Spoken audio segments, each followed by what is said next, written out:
Componentes neuronales del neocórtex. Neocórtex, neocorteza, neopalio o isocórtex son las denominaciones que reciben las áreas más evolucionadas de la corteza cerebral o capa superficial. Mide aproximadamente 2.5 milímetros de espesor. Cubre los lóbulos cerebrales, exceptuando la región olfatoria. Está muy desarrollada en los mamíferos, especialmente los humanos, y es la sede de las funciones cerebrales más complejas. El desarrollo de las capas corticales o isocórtex es la clave por la que los homínidos tienen un mayor poder de representación y análisis de entorno, mayor memoria y planificación.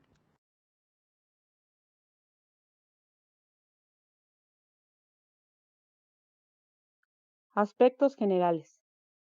Las neuronas del neocórtex se pueden agrupar en tres clases principales: células piramidales, células no piramidales con espinas y células no piramidales sin espinas. Las células piramidales se encuentran en todas las capas excepto en la capa 1 y son las neuronas corticales más abundantes, estimadas en el 70 u 80% de la población total. Las células piramidales tienen base inferior y ápice superior. Las neuronas espinosas generalmente tienen forma piramidal, lo que significa que tienen una dendrita más larga que viaja a la superficie del cerebro. La dendrita más larga se llama dendrita apical. Todas las demás se llaman dendritas basales. Es muy común que el axón salga del soma opuesto a la dendrita apical en las neuronas espinosas. Estas tienen un soma en forma de pirámide, del cual se proyecta un axón y dos ramificaciones dendríticas, una de cada lado, en la parte basal del soma y una ramificación dendrítica en la parte apical.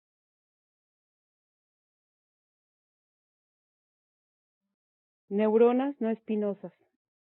Las neuronas no espinosas, por el contrario, tienden a tener dendritas lisas.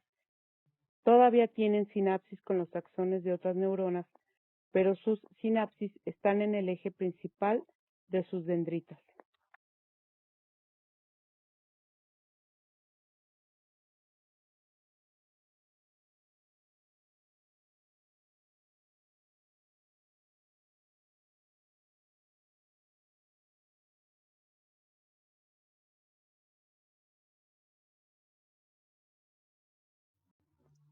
También existe otro tipo de células no piramidales, como las células fusiformes, las células de Martinotti, las células estrelladas o granulares y las células horizontales de Cajal-Retzius.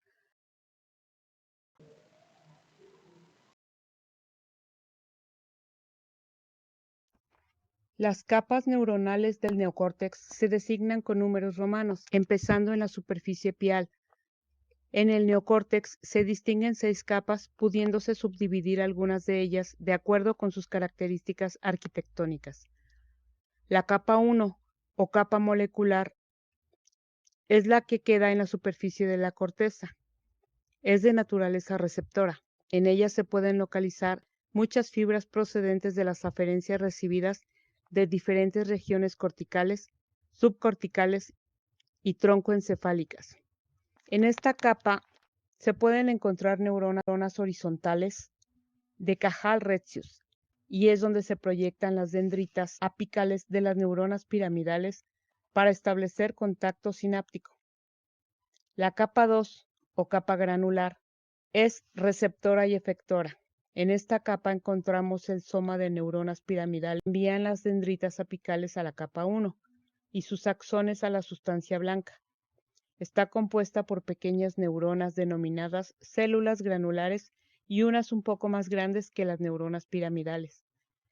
La capa 3 o capa piramidal externa es efectora y en ella se ubica el soma de neuronas piramidales de tamaño medio que envían las dendritas apicales a la capa 1 y sus axones a la sustancia blanca. Está constituida básicamente por neuronas piramidales que van aumentando el tamaño según vamos profundizando hacia la siguiente capa exterior. La capa 4, receptora, está compuesta por células granulares o estrelladas, por eso se denomina también capa granular externa, contienen esencialmente dos tipos de células nerviosas, neuronas estrelladas lisas y neuronas estrelladas espinosas. La capa 5 o capa piramidal interna es efectora. La capa piramidal interna consta predominantemente de células piramidales de tamaño mediano a grande. Las dendritas apicales de las células piramidales de mediano tamaño pueden extenderse hacia arriba una o dos capas, mientras que las de las células piramidales grandes se extienden hasta la capa 1. Las grandes células piramidales de esta capa son una fuente importante de fibras corticales eferentes, incluidos axones hacia los núcleos basales, tronco del encéfalo y médula espinal. Algunos axones córtico-corticales se originan también en la capa 5. Son probablemente ramas colaterales de axones que se proyectan a regiones subcorticales. La capa 6 o capa polimórfica es la capa más interna, con lo cual queda adyacente a la sustancia blanca. Esta capa queda conformada por diferentes tipos celulares, como las células fusiformes y las células de Martinotti. La capa multiforme contiene múltiples tipos neuronales que incluyen algunos con somas piramidales y fusiformes. Las dendritas de las células de mayor tamaño se extienden hasta la capa 1. Las que se originan de las células más pequeñas se suelen extender no más allá de la capa 4. Los axones de las células de esta capa se proyectan a destinos subcorticales como el tálamo y a otras regiones corticales formando conexiones córtico. Teoría de la asamblea celular. Esta teoría describe un mecanismo básico de plasticidad sináptica, en el que el valor de una conexión sináptica se incrementa si las neuronas de ambos lados de dicha sinapsis se activan repetidas veces de forma simultánea. La teoría se resume a menudo como las células que se disparan juntas permanecerán conectadas. Cuando una célula ayuda en repetidas ocasiones a que otra se dispare, en el axón de la primera célula se desarrollan botones sinápticos o se agrandan si ya existen, en contacto con el soma de la segunda célula. La idea es antigua, que dos células o sistemas de células que están continuamente activas al mismo tiempo tenderán a convertirse en asociadas, de manera que la actividad de una facilitará la de la otra.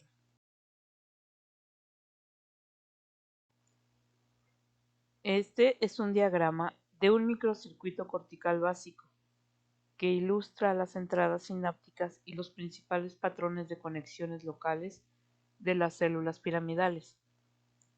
Las entradas excitatorias, principalmente glutamato, solo llegan al senador dendrítico y se originan en sistemas aferentes extrínsecos provenientes del tálamo u otras áreas corticales.